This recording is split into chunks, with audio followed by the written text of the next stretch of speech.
మాజీ ముఖ్యమంత్రి వైఎస్ జగన్ నిర్వాకంతో కడప వైఎస్ఆర్ ఆర్కిటెక్చర్ యూనివర్సిటీ విద్యార్థుల భవిష్యత్తు అంధకారంలో పడిందని ఎమ్మెల్సీ రాంగోపాల్ రెడ్డి పేర్కొన్నారు. జగన్ ప్రభుత్వం ఎలాంటి అనుమతులు లేకుండా యూనివర్సిటీని ప్రారంభించిందని, జగన్ సతీమణి భారతి తమ్ముణ్ణి రిజిస్ట్రార్గా నియమించి తమ కార్యకర్తలకు ఉద్యోగాలను కట్టబెట్టడం కోసం యూనివర్సిటీని హడావుడిగా ప్రారంభించారని అన్నారు. జూన్ నెలకు మొదటి బ్యాచ్ విద్యార్థుల కోర్స్ ముగుస్తున్న యూనివర్సిటీకి ఆర్కిటెక్చర్ కౌన్సిల్ ఆఫ్ ఇండియా ఇంతవరకు అనుమతులు ఇవ్వలేదని, జగన్ సర్కార్ అధికారంలో ఉన్న 4 ఏళ్లు అనుమతులకు దరఖాస్తు చేయకుండా కాలం వెళ్లబుచ్చిందని అన్నారు. యూనివర్సిటీని ఎవరు ప్రారంభించినా విద్యార్థుల భవిష్యత్తును దృష్టిలో ఉంచుకుని సమస్యను పరిష్కరించాలని మంత్రి నారా లోకేష్ను కోరినట్లు ఆయన తెలిపారు. మాజీ ముఖ్యమంత్రి వైఎస్ జగన్మోహన్ రెడ్డి గారు చేసిన నిర్లక్ష్యపూరిత వైఖరి వలన, ఆయన అనుభవం రాహిత్యం వలన ఈరోజు ఆర్కిటెక్చర్ యూనివర్సిటీలో చదువుతున్న విద్యార్థుల భవిష్యత్తు అగమ్యగోచరంగా మారడం జరిగింది.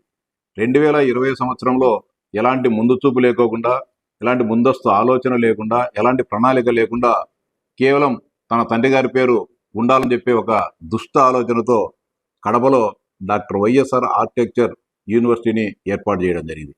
యూనివర్సిటీని ఏర్పాటు చేసినప్పుడు ఏదైనా కూడా ఆ యూనివర్సిటీకి సంబంధించిన అనుమతులను తీసుకోవాల్సిన అవసరం ఉంటుంది. ఒక మెడికల్ కాలేజీ ప్రారంభించాలంటే national medical council of India వారి అనుమతి తీసుకోవాలా. వాళ్ళన్నిటిని కూడా పరీక్షించిన తర్వాత, ఇన్స్పెక్షన్ చేసిన తర్వాత సంబంధిత కాలేజీ నడపాలా లేదా అని చెప్పి అనుమతులు ఇవ్వడం జరుగుతుంది. అదేవిధంగా ఆర్కిటెక్చర్ యూనివర్సిటీ ప్రారంభించక ముందే సంబంధిత ఆర్కిటెక్చర్ కౌన్సిల్ ఆఫ్ ఇండియా కూడా దరఖాస్తు చేసుకొని, మేము ఇక్కడ ఆంధ్రప్రదేశ్లో ఆర్కిటెక్చర్ కాలేజీలను ఏర్పాటు చేస్తున్నామని చెప్పి అలా దరఖాస్తు చేసుకున్న తర్వాత ఆర్కిటెక్చర్ కౌన్సిల్ సంబంధించిన ఉన్నతాధికారులు ఆ సంబంధిత కళాశాలకు వచ్చి పరిశీలించడం జరుగుతుంది, ఇన్స్పెక్షన్ చేయడం జరుగుతుంది.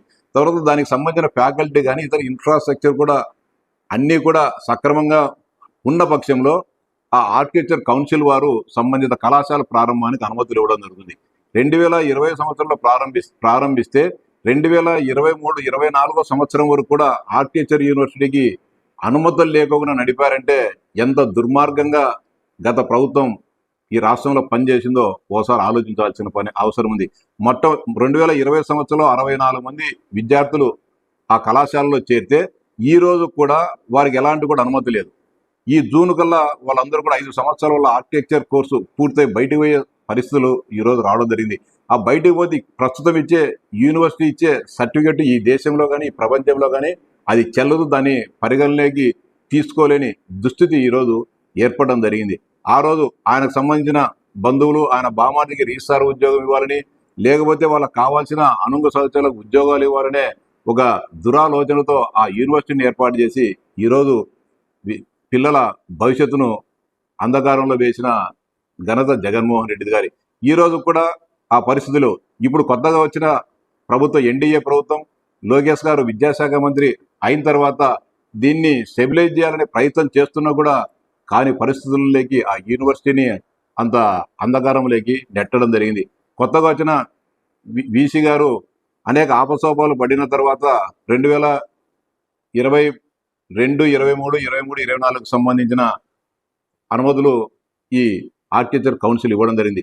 ఈ రోజు కూడా మొదటి బ్యాచ్కు సంబంధించిన విద్యార్థులు బయటికి పోతా ఉంటే అనేక రకాలైన అభ్యంతరాలు ఆర్కిటెక్చర్ కౌన్సిల్ వారు చెప్పడం జరిగింది. దీనికంతా కూడా జగన్మోహన్ రెడ్డి గారు నేను విద్యకు సంబంధించి ఎన్నో పెద్ద పెద్ద సంస్కరణలు చేశానని చెప్పి చెప్పడం జరిగింది. ఈరోజు 64 మంది విద్యార్థుల భవిష్యత్ అంధకారంలో పడడానికి కారణం జగన్మోహన్ రెడ్డి అనే విషయాన్ని మీ దృష్టికి తీసుకొని వస్తాను. ఇవన్నిటి కూడా వారందరూ కూడా ఈరోజు ఇబ్బందులు పడుతున్నారు. మా భవిష్యత్ ఏందని చెప్పి పిల్లలు ఆందోళన చెందుతున్న పరిస్థితులలో ఈ విషయాన్ని గౌరవ విద్యాశాఖ మంత్రి లోకేష్ గారి దృష్టికి తీసుకోబోవడం జరిగింది. ఆయన కూడా సానుకూలంగా స్పందించి ఏ ప్రభుత్వంలో ఈ విద్యా సంస్థను నెలకొల్పినా కూడా ప్రస్తుతం మనం అధికారంలో ఉన్నాం కాబట్టి మనం బాధ్యతగా వాళ్ళందరి భవిష్యత్తుకు ఎలాంటి ఇబ్బందులు లేకోకుండా చేసే విధంగా చర్యలు తీసుకుంటామని కూడా హామీ ఇవ్వడం జరిగింది. ఈ విషయాన్ని కూడా విద్యార్థులు కూడా గమనించి ఎలాంటి ఆందోళన చెందాల్సిన అవసరం లేదు. ఖచ్చితంగా లోకేష్ బాబు గారు ఈ విషయంలో పూర్తిగా నిబద్ధతతో మనకందరికీ కూడా మంచి చేసే కార్యక్రమానికి శ్రీకారం చుట్టడం జరుగుతుంది. ఇప్పటికైనా కూడా జగన్మోహన్ రెడ్డి గారి నైజం ఏ విధంగా ఉందో, ఏ విధంగా పిల్లల భవిష్యత్తును అంధకారంలోకి నెట్టడం జరిగిందో ఆయన చేసిన పాపాలు ఏ విధంగా శాపాలుగా మారాయో ఒకసారి గమనించాలని చెప్పి విజ్ఞప్తి చేస్తాను.